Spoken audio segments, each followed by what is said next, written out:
The bulldozer's arm came down on the second-floor balcony just as I stepped out of my Range Rover. Pine dust. The smell of crushed cedar siding. A crash so loud the crows lifted off the ridge behind the house. I stood in my own gravel driveway with my weekend bag on the passenger seat and my keys still in my hand. I watched the master bedroom of my mountain mansion fold in on itself like wet cardboard. 20 feet away, Diane Whitlock was smiling at me. Pearls. Cream cardigan. Clipboard pressed to her chest like a hymnal. A Sunridge patrol guard stood at her left elbow. A demolition foreman stood at her right, cigarette in his mouth, watching my house come apart like he was waiting for a sandwich. Diane walked over, slowly. She wanted me to watch her walk. She held out a folded orange sheet of paper and slapped it into my palm. The top of it, in thick black marker, read, Demolition Order Ho Board. The signature at the bottom was her own. "I told you we'd come collect, Mr. Hale." She said it loud. Loud enough that Maria Esparza, 2 houses down, heard it from her porch. "You should have answered our fines. You can sleep in your truck tonight." She lifted her chin. "Our covenants are stronger than state law on this hill. I told you that for 2 years." I didn't say anything. I let her line hang in the mountain air a moment, and I made a quiet note of it, because a woman who says her HOA covenants override state law in front of 3 witnesses has just handed a prosecutor a Christmas gift. She just didn't know who was standing in her driveway holding the bow. The foreman flicked his cigarette into the gravel near my boot. The guard stepped forward and put a hand near, but not on, my chest. "Sir, you're trespassing on a demolition site. Step off the property or we're calling the sheriff." Behind him, on the shoulder of the mountain road, a tow truck idled with its lights on, ready to take my Range Rover down the hill. Diane turned to the foreman without looking at me. "Finish the chimney too." That was the line I remembered later. Not the orange notice. Not the slap of paper in my palm. "Finish the chimney too." She said it the way a woman tells a waiter to bring her another glass of wine. I lifted my phone and took a photograph of the orange notice. Then a photograph of the demolition truck's license plate. Then a photograph of the rubble where the bay windows used to be, and the chimney still standing alone in the middle of it like a finger pointing at the sky. I took my time. I framed each shot. I let Diane watch me do it. She didn't understand yet what a man with a phone and a steady hand looks like when he's collecting evidence instead of crying. Maria was still on her porch. She had one hand over her mouth and the other gripping the railing so hard her knuckles were white. I caught her eye for half a second and gave her the smallest nod I could manage. She didn't nod back. She didn't have to. She'd been one of Diane's victims for 4 years. She knew what fear felt like in this community better than I did. I wanted her to know she wasn't going to be alone in it much longer. "Mr. Hale." Diane was getting impatient now, because I wasn't reacting the way her other victims had reacted over the years. "Do you understand what I just gave you? Do you understand this house is gone?" I looked at her. I looked at the rubble. I looked back at her. "I understand," I said. That was all I gave her. The truth was, Diane Whitlock had no idea what she had just bulldozed wasn't a house. It was every protection she thought she had under state law. I had spent 30 years around buildings, deeds, statutes, and people like Diane Whitlock. I had read the demolition statute in my state more times than I could count, in offices she would never be allowed to enter. The orange piece of paper in my hand wasn't an order. It was a confession. It was a confession she had signed and dated and handed to me in front of 3 witnesses on a Sunday morning, with a smile. She had just turned my retreat into rubble. She had also, in the same 90 seconds, committed somewhere around 11 separate felonies against the man who appointed half the prosecutors in this state. She just didn't know that yet. I put the phone in my jacket pocket. I nodded once at the guard, the way you nod at a doorman, and I walked back to my Range Rover. I didn't look at Diane on my way past. Letting her think she'd won was the kindest thing I could do for the next 60 seconds of her life. The last 60 seconds of her life where she still had any power on this mountain. I shut the door. I started the engine. The tow truck driver took one look at my face through the windshield and quietly rolled back to give me room down the hill. I drove out the front gate of Cedar Ridge Estates the same way I'd driven in, under the speed limit. Both hands on the wheel. The orange notice on the passenger seat where my weekend bag used to be. A mile down the mountain road, where the cell signal came back, I pressed one contact on my phone. Speakerphone. The voice on the other end didn't say hello. "Yes, Governor?" I gave 3 instructions, calmly. In the order I had been rehearsing in my head from the moment the orange paper hit my palm. The first instruction was about the Attorney General. The second was about the state police. The third was about a woman in pearls on a mountain who had just signed her own indictment with a black marker and handed it to me with a smile. By morning, that HOA wouldn't own a thing. To understand how a sitting governor's mountain house ended up under a bulldozer on a Sunday morning, you have to go back 4 years. 4 years before Diane Whitlock slapped an orange notice into my palm, I buried my wife. Linda was 51, pancreatic. 11 months from diagnosis to the morning the hospice nurse closed her eyes for me. I served the rest of that year on autopilot budget signings, ribbon cuttings, condolence cards from people I'd never met. My staff was kind. Nobody in the building knew what to say to a governor whose wife had just died, so they mostly said nothing, and I was grateful for it. That summer, on a Saturday I'd cleared on the calendar, I drove up into the mountains by myself. No detail, no press, just a rental SUV and a paper map. I drove until I ran out of paved road. Somewhere above 4,000 feet, I found a real estate sign in the dirt and a phone number for a man named Cal who'd inherited 8 acres he didn't want. Cal didn't recognize me. He was 72, hard of hearing, didn't watch the news. He thought I was a tired contractor from down the valley. I let him. I wrote a check from the Hale Family Trust, my mother's maiden name, set up clean a long time ago, and 3 weeks later I owned a ridge of pine trees, a granite outcropping, and a view of the valley that made my chest hurt in the best way. I built the house slowly, over 18 months. Cedar siding, stone foundation, a chimney that ran 3 stories. Bay windows on the dining room because Linda would have liked them. The architect didn't know who I was either. To the local contractors, I was Mr. Hale, a quiet man from down the valley who paid on time and didn't argue about lumber. That was the point. The mountain was the one place in my life where I wasn't governor. I was a widower in a flannel shirt who came up on Fridays, made coffee on the porch on Saturdays, and drove back down on Sunday nights with pine needles in the cuff of his jeans. The Capitol could find me if it needed me. For 2 days a week, nobody up there called me sir. For about a year, that was what I had. Then, Cedar Ridge Estates filed a covenant extension with the county, and my 8 acres ended up inside the HOA boundary by a clerical map adjustment. I, like a fool, didn't read closely enough to fight. That was where Diane Whitlock entered my life. Cedar Ridge had 96 homes, big ones. The cheapest property on that mountain was $1.5 million. The community had a gated entrance with a stone arch, a private road, a small lodge near the entrance, and a board of 7 residents who, on paper, ran the place. In practice, the board was Diane. Diane Whitlock had been HOA president for 3 years by the time I bought in. 61. Retired from a mid-level marketing job at a regional insurance company. Married to a man named Roger, who'd retired from the same company 2 years before she did. They moved to Cedar Ridge because Diane wanted to build something. What she built was a fiefdom. She ran the community like a small principality with one uncrowned queen. She kept a binder of every resident's compliance history on her kitchen island. She ordered drone flyovers of backyards twice a year for aerial survey purposes and used the footage to issue fines for unapproved patio furniture. She drove a white golf cart around the development with a clipboard on the seat and stopped to photograph mailboxes that, in her opinion, had drifted out of plumb. The first time I met her, she stopped her golf cart at the foot of my driveway, looked up at my chimney, and said, "That's a lot of stone, Mr. Hale. I hope you filed the texture variance." I hadn't. The texture variance, as far as I could tell from the bylaws, didn't exist. I told her I'd look into it. She gave me a tight smile and drove off. The first fine arrived 11 days later. $250 for a non-compliant mailbox post. The post was teak. The covenant said cedar.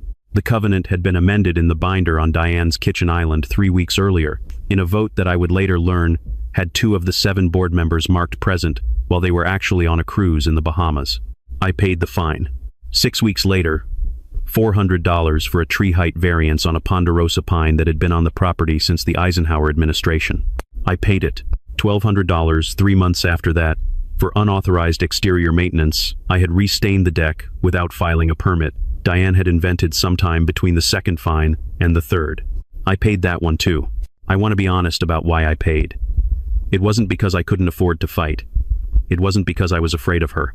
I paid because the moment I lifted a finger against her, the moment I used so much as one phone call from my office to slow her down, I would have been the headline. Governor uses state resources to fight mailbox dispute. That kind of headline ends a career, and confirms every cynical thing the public already believes about every politician they've ever voted for. Linda would have hated it. I would have hated it. So I paid the fines and kept every receipt in a manila folder in my desk drawer at the mountain house, labeled, simply, Cedar Ridge. I figured eventually Diane would overplay her hand. People like Diane always do. When she did, I'd handle it the right way through county records, through civil court, the way any other homeowner would handle it. What I hadn't counted on, even after 30 years in public life, watching small powers swell into ugly ones, was the version of overplaying her hand that ended with a bulldozer in my driveway on a Sunday morning in October. By month 8, my Cedar Ridge folder held $8,400 in fines, 3 written threats of lien escalation, and 1 handwritten note Diane had left in my mailbox personally, in cursive, on Cedar Ridge HOA letterhead, that read, Mr. Hale, your community is watching. I kept that note. I kept all of them. I figured eventually she'd overplay her hand. I didn't think she'd bring a bulldozer. 6 months before the bulldozer, Diane Whitlock mailed me a letter. 3 pages, single-spaced, demanding $24,000 in accumulated fines, compliance fees, and covenant restoration interest. The letter used the phrases lien filing and forced sale provisions the way a child uses words it has heard adults say but doesn't quite understand. Neither phrase existed anywhere in the recorded Cedar Ridge bylaws. Diane had simply written them in like incantations. I read the letter twice. Then I pulled the real bylaws, the version filed with the county clerk, not the binder on Diane's kitchen island. They permitted fines up to $1,000 per violation with itemized notice and a hearing. They didn't permit accumulated, unitemized fines. They didn't permit any of what Diane was demanding. I drove up the mountain that Saturday. I didn't bring a lawyer. I didn't bring a witness. I brought my own copy of the bylaws under my arm, and I parked 1 street over and walked, because I didn't want Diane to see the Range Rover and have time to compose her face before she opened the door. I rang the bell. I slipped my hand into my jacket pocket and pressed the small silver recorder I'd been carrying since the second fine arrived. It clicked on without a sound. I had used recorders like it twice before in my career, both times in rooms where powerful people lied to me with their faces, and both times the recordings had saved me. I wasn't above using one again. Diane opened the door in a peach housecoat, holding a coffee mug. Mr. Hale. She didn't smile. Good morning, Diane. I'd like to ask about the letter. You can address that with the board, in writing. I'd like to address it with you, in person, for 2 minutes. She let me into the foyer, but no further. The tile was cold. The message was clear. You are not a guest in this house. I opened my folder and held up the recorded bylaws. Could you point me to the section that authorizes accumulated, unitemized fines? I've read the bylaws 3 times. I can't find it. Her eyes went small. The board's authority is supreme inside this community, Mr. Hale. If you don't like it, sell. That was when Roger came around the corner from the kitchen. Roger was 6'2", retired insurance executive, gray polo, golf shorts. He moved into the foyer the way a man moves, who has never once in his life been hit. He pointed his finger about 3 inches from my sternum. He didn't actually touch me. He was smart enough not to. But he wanted to. Don't come around here threatening her, Roger said. I hadn't threatened anyone. I was holding a folder. I didn't move. I didn't raise my voice. I just looked at his finger until he, eventually, lowered it. Diane watched the whole exchange, with a small tight pleasure on her face that told me everything I needed to know about how that marriage worked. Diane, I said, I'd like 3 things. A copy of the current recorded bylaws, not the binder version. The board meeting minutes for the last 24 months. And a copy of the formal lien filing paperwork, if one exists. She stared at me. Then she leaned forward, the way a woman leans forward when she's been waiting weeks to say the next sentence. I can have the sheriff up here in 10 minutes, Mr. Hale. I can have a lien on that overpriced cabin of yours by Friday. I can make your life a paperwork hell, and I will. She straightened up. Her voice rose a half octave with the certainty of it. We control every road, every water meter, every gate code on this mountain. You are nothing without our permission to be here. The recorder in my jacket pocket caught every word. She had no idea. I let the silence sit between us for a count of 3. In a long career of standing across from people who were sure they had just intimidated me, I had learned that the most useful thing you can do in the second after a threat is nothing at all. Silence costs you nothing. It costs the person who just threatened you everything they had left. Thank you, Diane. I'll be in touch. I turned. I walked out. She slammed the door behind me hard enough that the brass knocker rattled twice. I stopped on the porch, took out my phone, and photographed the slammed door and the house number above it. Chain of custody. A small, tidy act I had performed 100 times in 100 other lives. I walked back to the Range Rover. I sat in the driver's seat for a full minute before I started the engine, because I needed my hands to be steady, and they were. Then, I dialed my chief of staff. I need a favor, I said. Personal capacity. I am not calling from the office. I am calling as a private citizen who happens to know your number. I need you to quietly pull every public document on Cedar Ridge Estates, HOA recorded bylaws, county filings, board roster, any litigation history, no state letterhead, no internal memo. Treat this as a hobby of mine. Yes, sir, she said. She didn't ask why. She has worked for me for 11 years and has never once asked why. And one more thing. If anyone in the building asks you what you're doing, you tell them you're not doing anything. If they push, walk it to my desk. Not the AG. Not yet. Me. Yes, sir. I hung up. Diane's peach housecoat reappeared in her front window. She wanted me to drive away faster than I was driving away. I took my time pulling off her street. I could have ended Diane Whitlock that afternoon. 2 phone calls, one to the Attorney General, one to the Division of Consumer Affairs. And she would have woken up Monday morning under a sworn investigation that would have lasted 3 years and taken everything she owned. I knew exactly which 2 people to call. They would have picked up on the second ring. I didn't make those calls.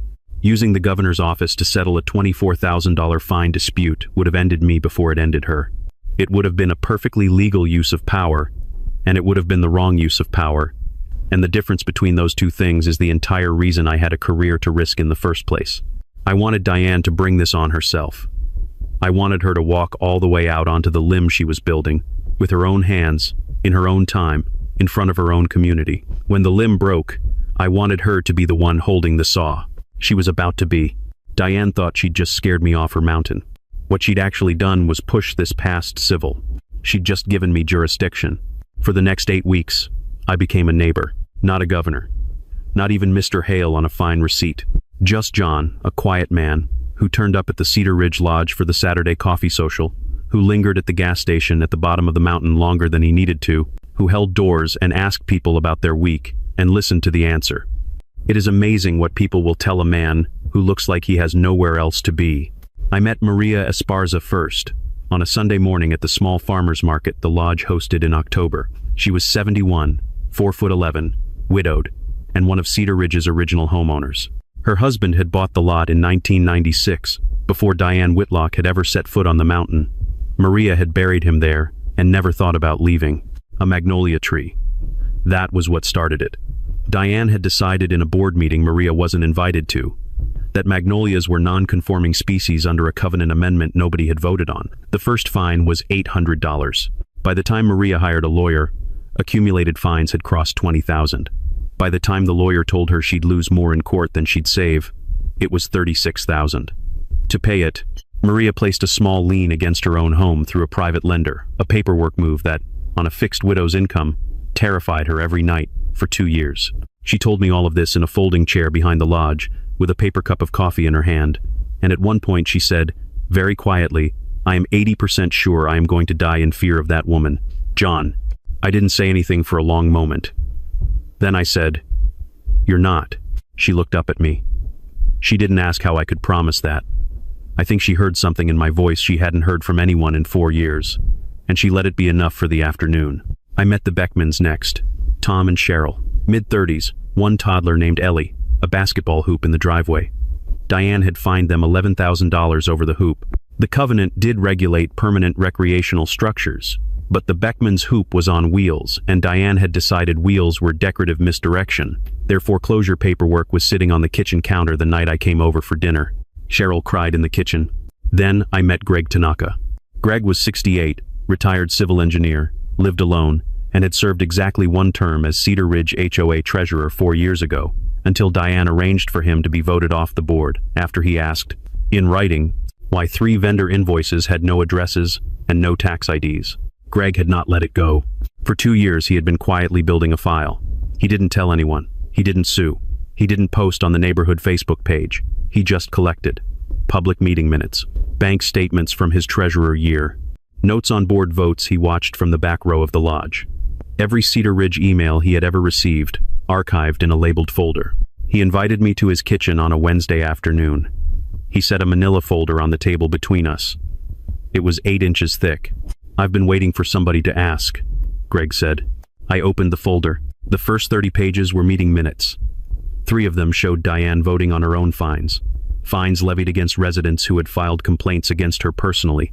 2 listed board members as present who, Greg had attached travel records to prove, had actually been on a cruise in the Bahamas.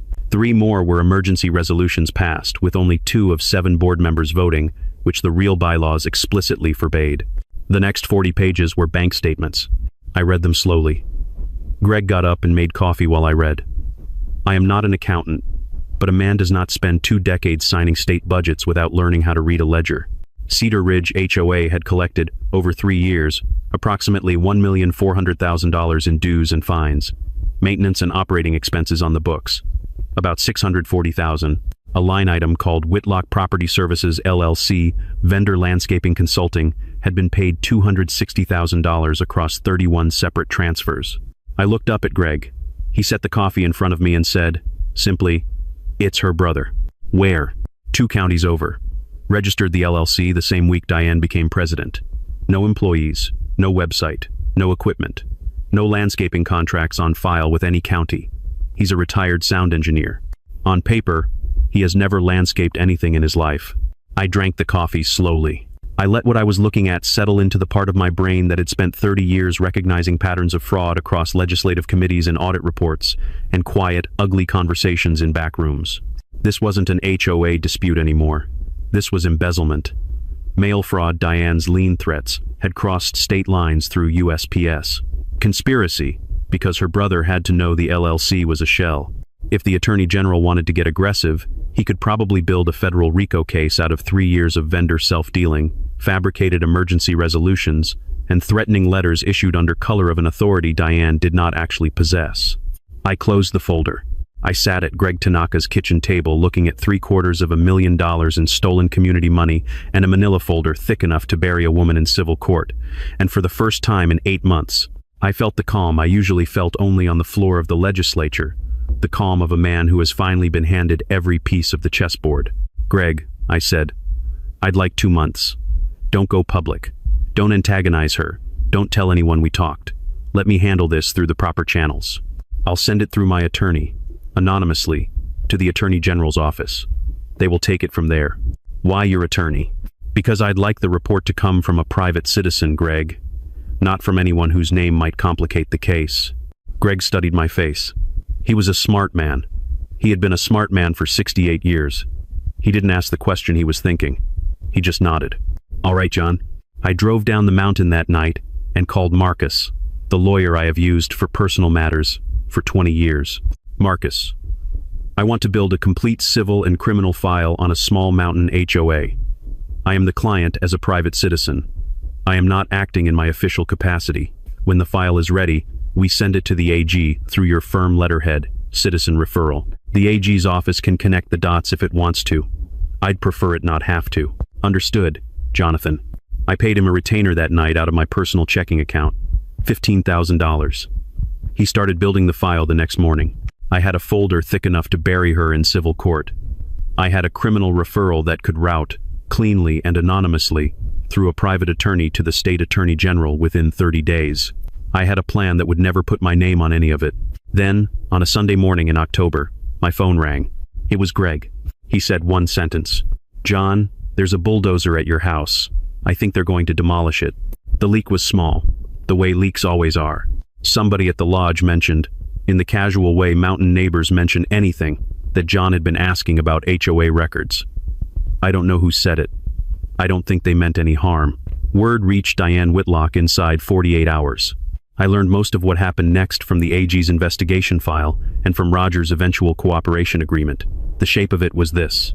Diane panicked. She had built 3 years of fines, fabricated covenants, and quiet wire transfers to her brother's shell LLC on the assumption that none of the residents would ever talk to each other long enough to compare notes. The moment she heard a new homeowner was reading the records, she heard, instead, the sound of 3 years of fraud collapsing around her in slow motion. She convened an emergency board meeting that Saturday night. Just her and her 2 most loyal board members, a retired dentist named Howard, and a woman named Pat who had been Diane's bridge partner since 1998. No public notice, no quorum. They met in Diane's kitchen, and they drank wine. They passed a unanimous emergency declaration of imminent structural danger on my property, the cited cause. A foundational subsidence concern raised by an unnamed inspector who, when investigators went looking for him, did not exist. No state-licensed engineer signed off. No county was notified. No court was even told. The bylaws contained no emergency demolition clause. Diane invented one in the meeting, wrote it into the minutes after the fact, and voted it into existence. That was the paperwork half. The other half, the part that made the AG's office light up like a Christmas tree, was the motive. For 6 months, Diane had been quietly speaking with a regional developer about a ridge consolidation plan. If 3 specific lots on the south face could be cleared and merged, the resulting parcel could be subdivided into a 6-home luxury enclave with a private gated access road. Diane's broker cut on the projected sale price was north of $900,000. The middle lot of the 3 was mine. She hadn't been bullying me over a chimney. She had been trying to push me off a piece of land worth almost $1 million in fees to her. And when the petty fines hadn't moved me, she had decided to remove the building from the land directly. The demolition was a land grab dressed as enforcement. She hired the crew from 2 counties over clean, no local relationships. She paid them in cash from the HOA general account, marked emergency abatement services. She timed the strike for a Sunday morning when most of Cedar Ridge would be at church. She posted Sunridge Patrol at the gate. I was at the governor's residence in the Capitol when my phone rang. Sunday morning, 9:14. I was on the back porch with the Sunday paper and a cup of coffee. The dog was at my feet, a 16-year-old retriever named Walter, the only living thing in the house that had also lived with Linda, and he didn't ask anything of me. The phone vibrated on the table. Greg. His voice was tight. He didn't introduce himself. John, there's a bulldozer at your house. I think they're going to demolish it. I sat very still for 1 full second. Then I said, I'm on my way. I went inside. I told my detail commander I was taking a personal trip up the mountain and driving myself. He started to object. I held up one hand and he stopped, because 11 years of working for me had taught him when to let me go. I changed into jeans and a flannel shirt and the boots I kept by the back door. I pulled out of the residence at 9:26 in the Range Rover. I kept under a tarp in the garage. The vehicle I drove up the mountain when I didn't want to be a governor. The drive was 4 hours. I made it in 3.5. I called Marcus on the way. Diane's at the house. She brought a bulldozer. Beat of silence. Marcus had been my personal lawyer for 20 years, and I had never heard him surprised before that morning. Jonathan, do not engage. Do not get out of the vehicle if you can avoid it. Just photograph everything and let me build the rest. If she touches 1 brick, she's mine. She already has. Just don't ruin it for me. He was right. The temptation, in a moment like that, is to walk onto your own property and become the voice of God on it. That is the temptation, and it is the wrong move. And a man who has spent 30 years in public life has learned that the right move, almost always, is the quieter one. Understood, Marcus. And Jonathan, start thinking about your recusal letter. The moment your name goes on this, the case has to live independently of you. I'll draft the language tonight. Yes. I hung up. I drove. I came up through the pines and saw the dust before I saw the gate, a thin gray plume above the tree line where my house was. She was still bulldozing. Sunridge Patrol was posted at the entrance in 2 cars. The guard recognized me. Mr. Hale. The look on his face was the look of a man who had just realized he was on the wrong side of a story he didn't fully understand yet. Sir, I'm Mrs. Whitlock. Open the gate, I said. Quietly, he opened the gate. I drove up Pine Spur Lane at 20 miles an hour. Maria was on her porch. She put both hands over her mouth. The Beckman's door opened, and Tom stepped out holding Ellie on his hip. 3 other neighbors had come out to their lawns, drawn by the noise, and they watched me drive past, and they did not wave because they did not know what to do. I crested the last small rise. The chimney was still standing. The rest of the house was rubble. The bulldozer had just finished the master bedroom and was rolling backward to come at the dining room at Linda's bay windows for a second pass. The foreman was lighting a cigarette. The security guard was holding a clipboard like a prop. Diane was standing in pearls and a cardigan with her clipboard pressed to her chest like a hymnal, smiling. I pulled into my own gravel driveway. I put the Range Rover in park. I took my keys out of the ignition. I picked up my weekend bag from the passenger seat the way you pick up a thing you intend to use as evidence later. I opened the door. I stepped out into the pine dust and the smell of crushed cedar siding, and Diane Whitlock looked up and saw me, and her face did exactly what I expected it to do. It smiled. She thought I had come to surrender. I had every legal weapon I needed already sitting in Marcus's office. I had a folder 8 inches thick from Greg's kitchen. I had a recording in my jacket pocket I had been carrying for 6 months. I had been planning to file all of it through the AG, anonymously, through Marcus's letterhead, in the next 14 days. Diane had just made anonymity impossible. She had just handed me a public crime, in front of public witnesses, on a public road, with a notice she had signed and dated in her own hand. The moment she put that orange paper in my palm and signed her name across the bottom of it, she'd just signed her own indictment. She'd never know what hit her until it already had. I drove down the mountain at exactly the speed limit. A mile past the gate, the cell signal came back, and I made the call. Yes, Governor? I gave 3 instructions. The first was the Attorney General get him on a secure line that night. Tell him a sitting HOA board had bulldozed my residence without a court order, and tell him I would be signing a formal recusal letter before any state action moved an inch. The second was the state police plainclothes investigators on the rubble by sunset. No patrol cars. Treat the property as a felony scene. Secure the demolition equipment. Talk to the foreman before he found a lawyer. The third was the Division of Consumer Affairs first thing Monday. Quiet seizure order on the Cedar Ridge HOA financial records. She wrote it down. She didn't ask why. One last thing. Get Marcus on the phone with the AG tomorrow. The case is his client file. I'm not in this chain anymore. Make sure the AG knows that on paper before the sun comes up. Yes, sir. The recusal letter went out by courier that night. 2 paragraphs. Plain language. I was formally recused from any executive involvement in the matter. The Attorney General's office would handle the investigation and any prosecution independently, and I would not be briefed, consulted, or directing. I signed it at the kitchen table at 11 p.m. and copied the Speaker of the State Legislature and the Chair of the State Ethics Commission. By Monday morning, the letter was a public record. 24 hours later, plainclothes state police investigators knocked on Diane Whitlock's door. She assumed, because of course she did, that they had come to charge Mr. Hale with trespassing on her demolition site. She offered them coffee. She made a small joke about the unpleasantness on the ridge. They didn't laugh. They asked her about HOA bank accounts and about a vendor called Whitlock Property Services LLC. She lawyered up inside 90 seconds.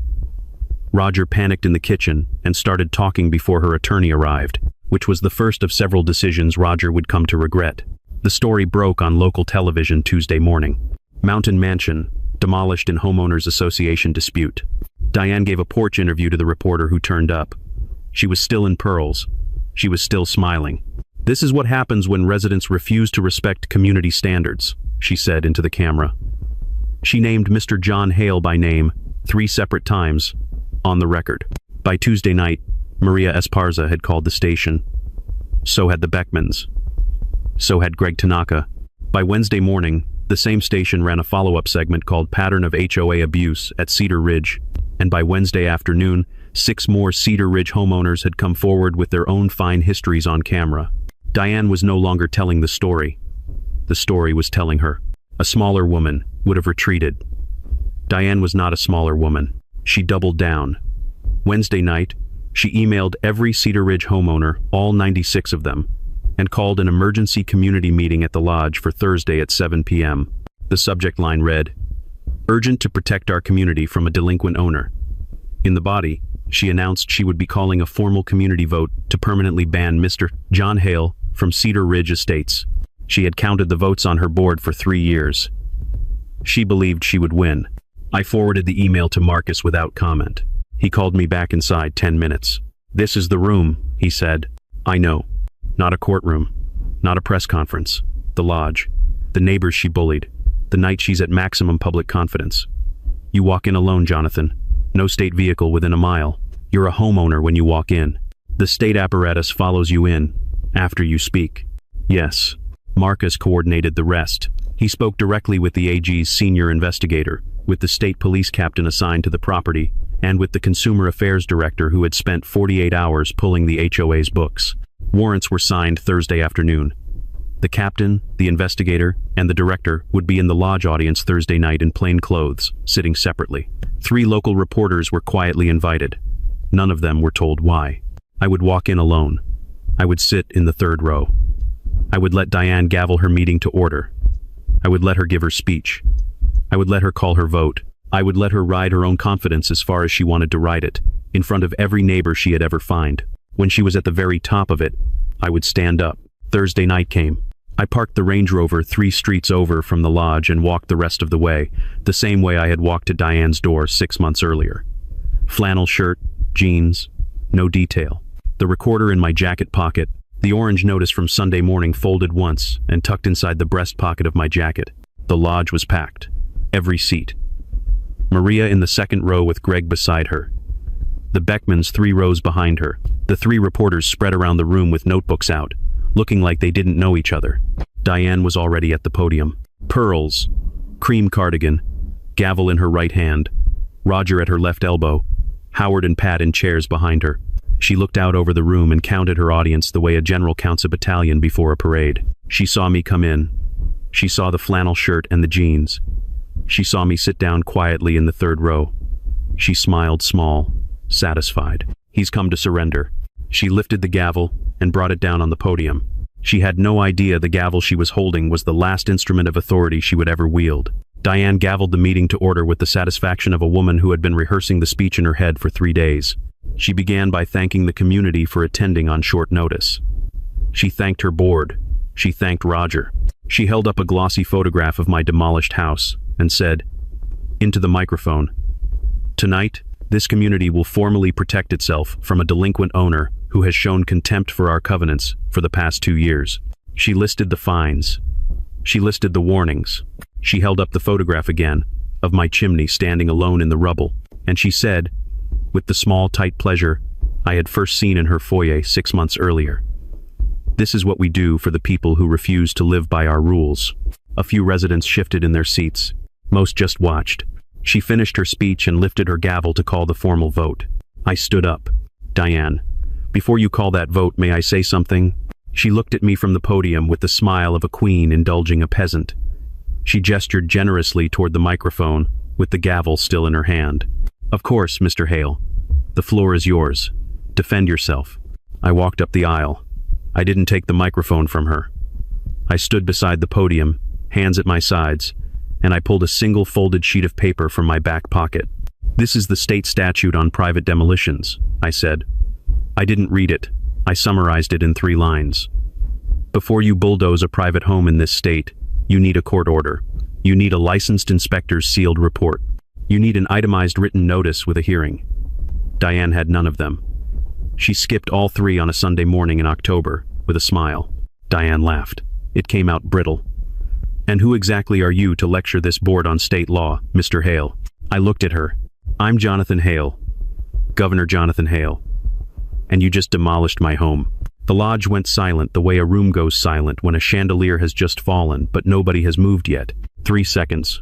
Maria, in the 2nd row, put her hand over her mouth. Greg, beside her, closed his eyes once, slowly, the way a man closes them when something he has waited 2 years for has finally landed.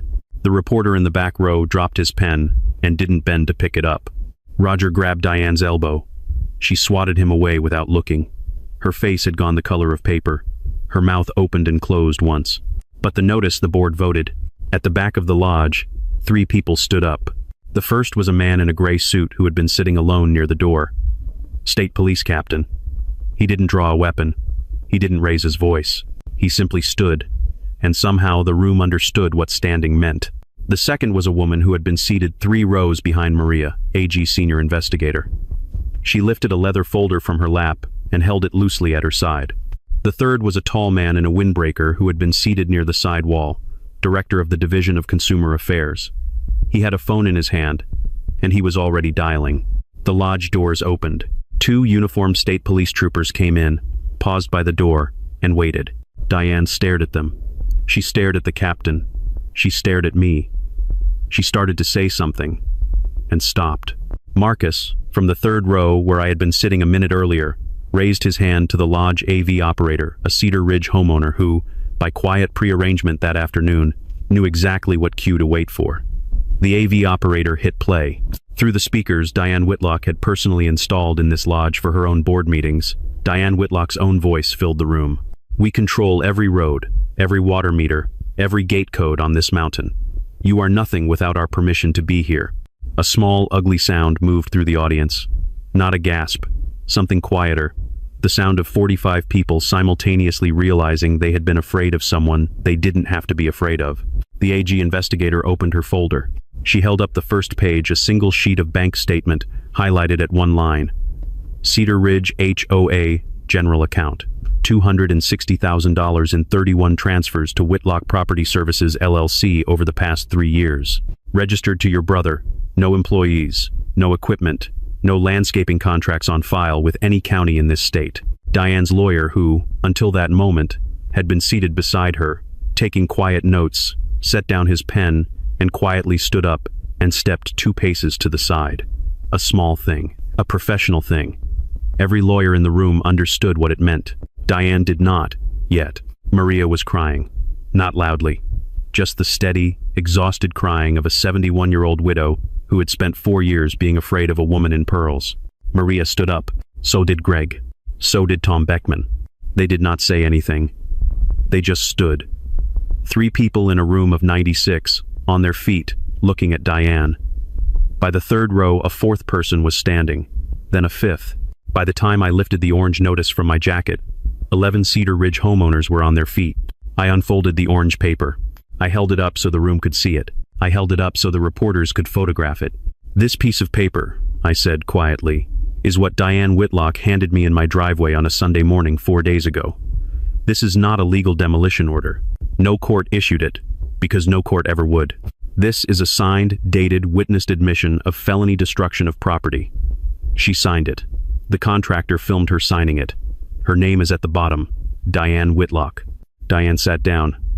She did not choose to sit down. Her legs simply did it. The captain walked up the aisle. "Diane Whitlock, you are under arrest for felony destruction of property, embezzlement, criminal conspiracy, fraud, and filing false instruments. You have the right to remain silent." He read her the rest of it while he cuffed her at the wrist. He did it gently. He did not need to do it any other way. Roger was taken into custody at the side door for questioning. Howard and Pat were escorted separately, in stunned silence, by the 2 uniformed troopers. I turned to the room. "I want to be clear with this community. I am formally recused from this case. The Attorney General's office is handling everything from here. I am not your governor in this room tonight. I am your neighbor on Pine Spur Lane. I'm just a man who'd like his mountain back." I paused. As of an hour ago, by state order signed by the Attorney General, the Cedar Ridge Estates HOA charter is suspended pending full investigation. The community will be under interim resident stewardship. Greg Tanaka has agreed to serve as the interim community manager. I'm sorry it took me this long to fix it. I folded the orange notice. I put it back in my jacket pocket. I walked out of the lodge the way I had walked in. Flannel shirt, jeans, past Diane in handcuffs at the front of the room, past Maria, who was still crying, and who reached out and squeezed my arm once as I passed her, very gently, the way you squeeze the arm of a man whose name you have just learned, and who you are still trying to forgive for not having told you sooner. I drove down the mountain in silence. There was one more thing left to fix before I could sleep, and it had nothing to do with Diane Whitlock. 6 weeks later, on a Tuesday morning, a grand jury in the Capitol returned a 14-count indictment against Diane Whitlock. Felony destruction of property, embezzlement, mail fraud, criminal conspiracy, filing false instruments. Bail was set at $500,000. Howard and Pat were indicted on related charges. Roger flipped inside a week-turned state's witness in exchange for reduced charges and, the last I heard, was living in a 1-bedroom apartment 2 counties over without his wife, his pearls, or his white golf cart. The Cedar Ridge HOA charter was dissolved by state order. The Attorney General's office handled everything from there. I read about it in the paper like anyone else. The $260,000 that had moved through Whitlock Property Services LLC was frozen and returned under court supervision to a new Cedar Ridge Community Trust Fund. Maria Esparza's lien against her own home was lifted by a single signature on a Thursday afternoon. The Beckmans' foreclosure was reversed within 10 days. Cheryl called me crying. The demolition contractor's commercial liability insurance settled at $4,200,000 for the rebuild of my house. Diane and Roger forfeited their primary residence, the second biggest house on the mountain, toward additional restitution. I donated half of the insurance payout, $2,100,000, to the Cedar Ridge Community Trust Fund. I didn't announce it. The donation appeared in a one-paragraph community email, sent by Greg, signed J. Hale. That was the only public statement I made about any of it. The AG's office spoke for the state. My recusal letter spoke for me. 3 months after the indictment, Cedar Ridge held its first new community meeting at the lodge. I wasn't there. Greg Tanaka was elected interim community manager by acclaim. A new, half-page set of covenants was adopted. Quiet hours, shared road maintenance, no fines without a hearing, no drone inspections, no mailbox color cards. Maria hosted the post-meeting potluck. The Beckmans brought Ellie, who had just turned 3. Neighbors who had not spoken to each other in years stood in the parking lot afterward and talked until it got dark. All 96 homes were out from under the fine machine. My rebuild took 8 months. I drove up most weekends to walk the foundation while the framers worked. The chimney was still standing, 3 stories of stacked stone, soot darkened from a fireplace Linda had loved, and I told the contractor to keep it, build the new house around it. He understood without asking. The bay windows in the new dining room went in exactly where Linda's had been. I kept the deed under the Hale Family Trust. I re-recorded it at the county clerk's office in plain sight, under my real name this time, because there was no longer any reason to hide it. The small wooden sign at the gate of my driveway, the one that had read Hale for 4 years, I kept exactly as it was. J. Hale. That was the name my neighbors had learned me by. That was the name I wanted them to keep using when I came up on Fridays. The orange notice from Sunday morning lived in an evidence locker at the courthouse downtown. I never asked to see it again. The demolition truck's license had been revoked. The contractor's commercial bond was forfeited. The 2 men who had operated the bulldozer that morning were not charged. They had been doing what their boss told them to do. At the front gate of Cedar Ridge Estates, the old engraved plaque that had read Cedar Ridge Homeowners Association D. Whitlock, president, was unscrewed by a county handyman one Saturday in March. In its place, the community installed a smaller, simpler wooden sign, Cedar Ridge, under resident stewardship. Maria sent me a photograph of it.